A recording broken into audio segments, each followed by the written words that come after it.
या फिर जो जागरूक लोग नहीं है, हमारे समाज के लोग, जो भी SC SC SC BC के सारे लोग हैं, हम उनको इस माध्यम से आज जागरूक करने आए हैं। जागरूक इन द सेंस कि हम लोग का समाज अभी भी सोया हुआ है, पूरी तरह से जागरूक है नहीं और उन्हें पता ही नहीं है। अभी किसी ने एक उदाहरण दिया था कि मंदिर की बहुत ज़्यादा आप चर्चा सुन रहे होंगे, मंदिर मस्जिद बहुत हो रहे हैं। तो अभी मंदिर में जो अंदर चढ़ावा चढ़ता है ना, उसके बारे में तो हमारे जो SC SC BC मतलब जो संवैधानिक टर्म है, जो सोशली यानी इकोनॉमिकली जो वीकर सेक्शन, उसको SC BC संविधान में नाम है, एजुकेशनली जो बैकवर्ड क्लास है, उसको संवैधानिक यही टर्म है। तो वो उन लोग तो मंदिर के बाहर प्रसाद जो डिस्ट्रीब्यूट होता है ना, प्रसाद उसी के लिए लड़ रहे हैं कि ये चाहिए, हमें चाहिए, वो चाहिए। जो असली मलाई मतलब असली जगह है मंदिर में चढ़ावे में, वहां पे अभी उसका हाथ भी नहीं गया है। तो हम आज उसी एक विषय पे आज चर्चा करने जा रहे हैं कि due share in public procurement, मतलब सरकारी जो ठेका।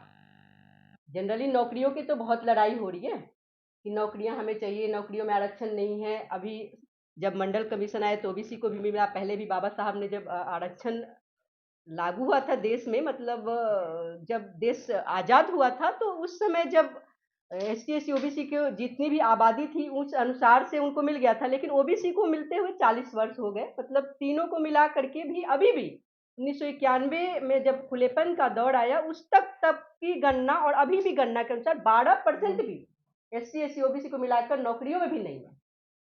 तो बहुत बड़ा डिफरेंस है। अभी भी वही लोग हैं और कहते हैं किसका कौन खा रहा है, किसका कौन खा रहा है, बहुत सारी चीजें।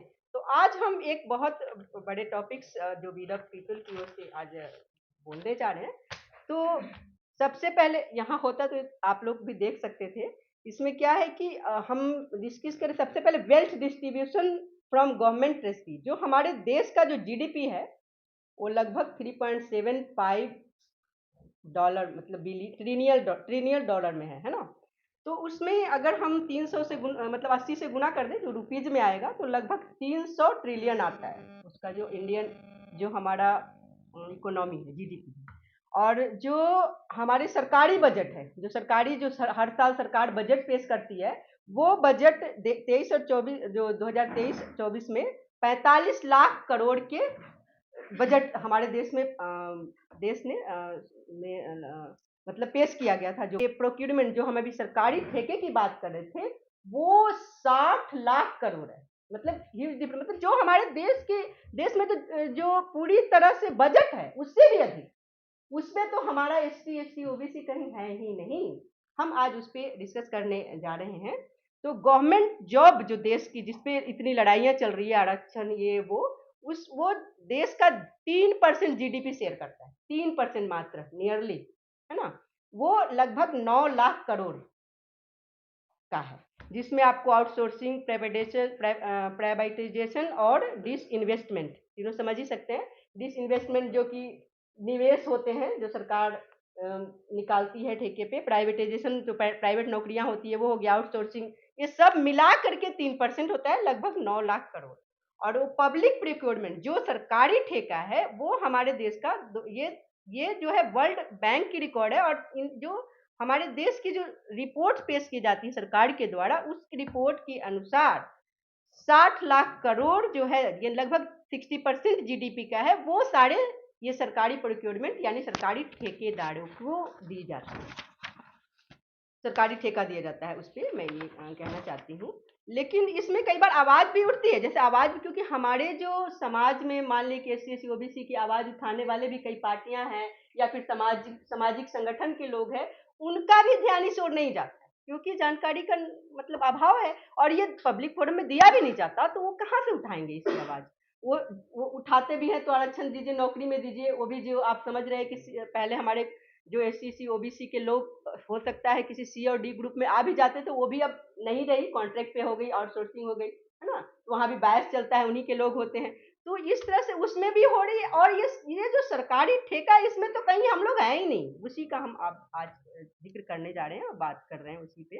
तो इसीलिए क्योंकि वॉइस इस पे नहीं उठता है, तो लोगों तक ये बात जरूर पहुंचनी चाहिए कि जो मंदिर का असली खजाना है उसमें हम कब पहुंचेंगे। तो इसका एक कैलकुलेशन जो अभी भाई साहब बता रहे थे 7th पे कमीशन वाली बात, कि अप्रोक्स 32 लाख जो एम्प्लॉय हैं, जो कि public sector undertaking, public sector enterprises सब मिलाकर के इतने हैं, वो लगभग आपको 32 लाख एम्प्लॉय में अगर हम 1 लाख उनकी सैलरी को कैलकुलेट कर ले, कि जो भी सेंट्रल गवर्नमेंट की एम्प्लॉय हैं अगर उन्हें 1 लाख सैलरी मिलती है और उनको 32 लाख से गुना किया और 12 से गुना किया, क्योंकि 12 महीने हो गए, तो टोटल आपको आता है 3.84 लाख करोड़।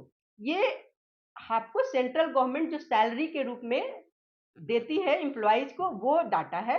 और जो कि हमारे जो अभी हमने जीडीपी की बात की है उसका लगभग 1.28% आता है, मतलब इतना कम है, 1%, 1.28%। और स्टेट गवर्नमेंट भी अपने अनुसार से सरकारी नौकरियां देती है, उसका डाटा है 1.32 करोड़, इतना दोनों मिला करके लगभग 5 लाख करोड़ के हिसाब से आता है। और 60 लाख करोड़ कहाँ पास है, अब कहाँ है हम लोग, अब तो उसी के लिए लड़ते हैं हम लोग 5 लाख वाले। तो हमें उसमें भी चाहिए, तो उसमें कैसे चाहिए उसके बारे में जरा सा हम एक बार ये देख लेते हैं कि कहाँ कहाँ ये है। जैसे रेलवेज है, होम मिनिस्ट्री हो गया, डिफेंस हो गया, हेल्थ हो गया, कम्युनिकेशन, पेट्रोलियम, पावर, आप लोग सुन, एजुकेशन, ये सारे सेक्टर में सरकारी ठेके निकलते हैं, है ना।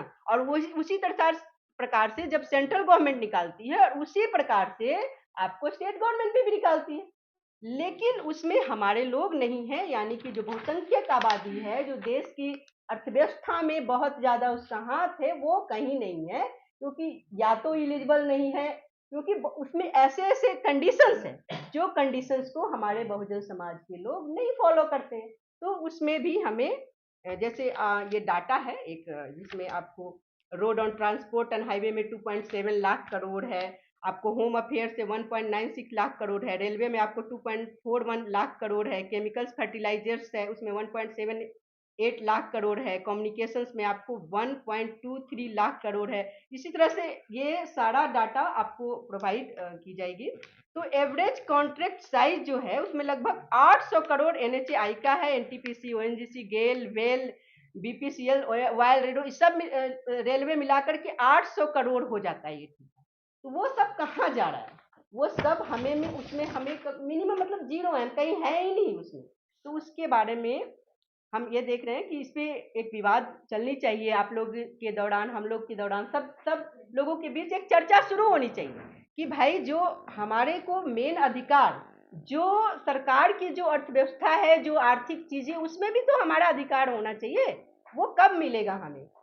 तो इस पे जैसे तभी तो हमारे जो लाइवलीहुड हमारे चेंज होंगे, हमारे बच्चों के चेंज होंगे, हमारे फैमिली परिवार बैकग्राउंड, जब तक हमारे पास आर्थिक जस्टिस नहीं होगा तो कैसे हम लोग आगे उस दौर में पहुंच पाएंगे जहां पे एक वर्ग पहुंच गया है और वो 3% और 97% का जो डिफरेंस और खाई बढ़ती जा रही है, वो बढ़ता ही जाएगा। सरकार क्या ये कहती है, जब 91 में उन्होंने एक पॉलिसी लाई, जबकि खुलेपन का दौर आया, तो उन्होंने कहा कि निजीकरण से बहुत फायदा होगा, निजीकरण कर दो उनके, मतलब तब क्या हो गया कि निजी स्कूलों में बच्चों को इसने फी कर दी, मतलब ऐसा ऐसा क्राइटेरिया लाया उन्होंने, एक छुपे ढंग से हम लोगों को हटाने के लिए छुपे ढंग की सारी व्यवस्था शुरू की। उसमें भी एक ठेकेदारी प्रथा भी उसी में है, क्योंकि उनमें देखिए किस तरह से बायस्ड होता है, वो उसके बारे में अब लोग हम चर्चा करते हैं। क्योंकि हम लोग क्यों अलग हैं, क्योंकि हमारे पूर्वज क्या करते थे, कोई खेती करते थे, कोई मजदूरी करते थे, कोई रिक्शा चलाता था, तो बहुत सारी चीजें, ठेले चला, जो भी पहले जो काम करते थे, हमारे सारे तो काम जो कमेरा वर्ग थे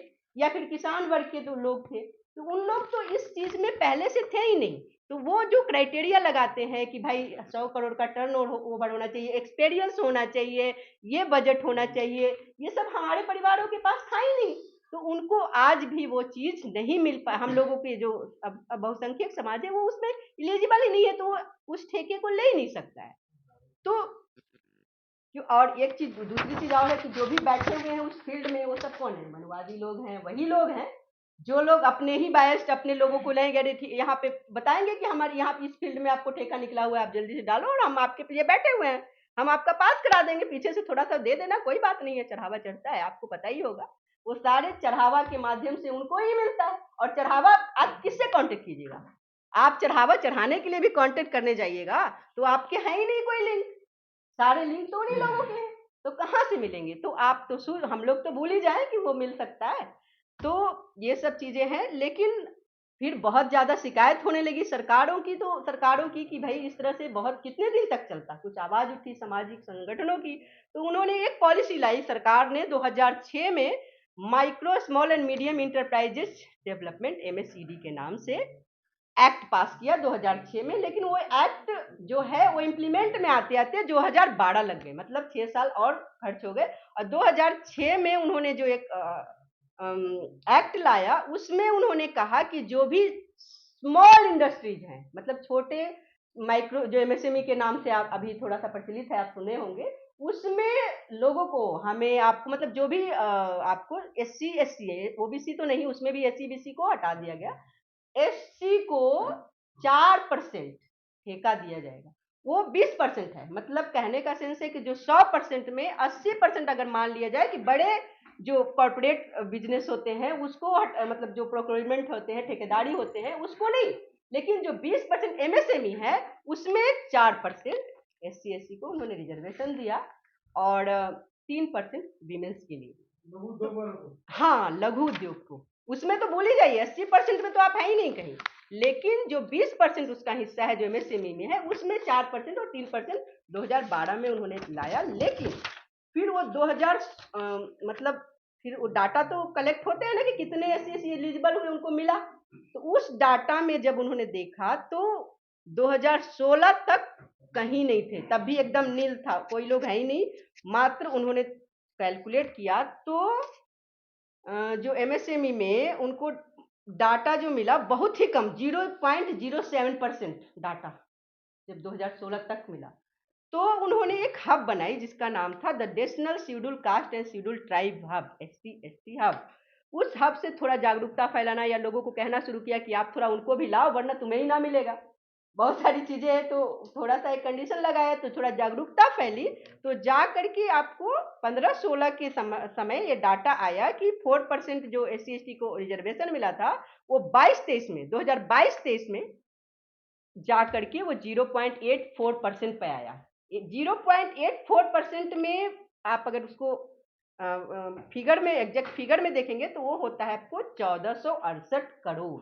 तो कहाँ आपको 60 लाख करोड़ और कहाँ 1468 करोड़, 1468 करोड़ मात्र, वो बहुत ह्यूज डिफरेंस है। तो उतने में एससी, जो एससी एससी के लोग हमारे थे उनको मिला।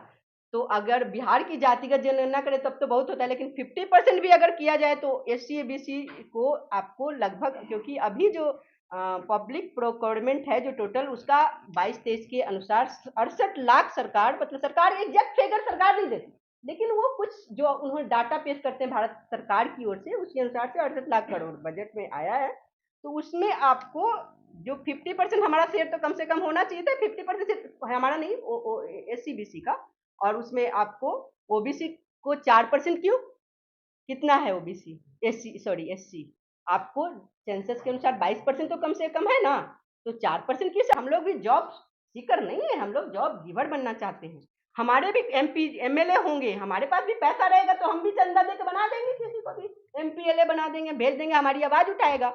लेकिन हम हमारे, अगर मान लिया जाए कि हमारे परवीन भाई को ही कहा कि हमें एमपी एमएलए बनाना है, भाई इतना पैसा की जरूरत है, तो हम लोग के पास फर्म रहेगा, हम दे के बना सकते हैं।